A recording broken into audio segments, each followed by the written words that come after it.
Tout le monde essayait de grimper le long d'une corde lorsqu'un requin apparut soudainement juste sous nos pieds.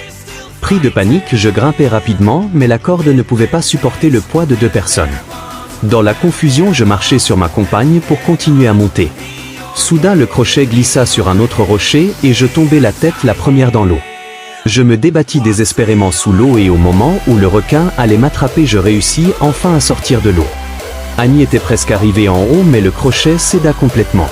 Au moment de sa chute, elle s'agrippa à un rocher sur la rive et grimpa avec ses dernières forces.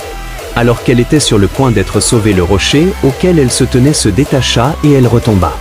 Lorsqu'elle tenta de remonter à la surface, elle fut avalée silencieusement par un requin. À cet instant, tout espoir de survie disparut. Terrifié, j'appuyai sur le bouton d'urgence que je tenais dans la main, et à ma grande surprise, tous les requins autour de moi avaient disparu. Après analyse, nous avons compris que ces requins vivaient depuis longtemps dans des grottes plongées dans l'obscurité et avaient complètement perdu la vue, mais leur ouïe était devenue extrêmement développée. Ils pouvaient entendre les ondes sonores à haute fréquence de l'alarme, mais nous ne pouvions plus sortir par l'entrée. Mon père nous expliqua que cette grotte était reliée à la mer et que nous devions retourner dans l'eau pour trouver une sortie vers l'océan.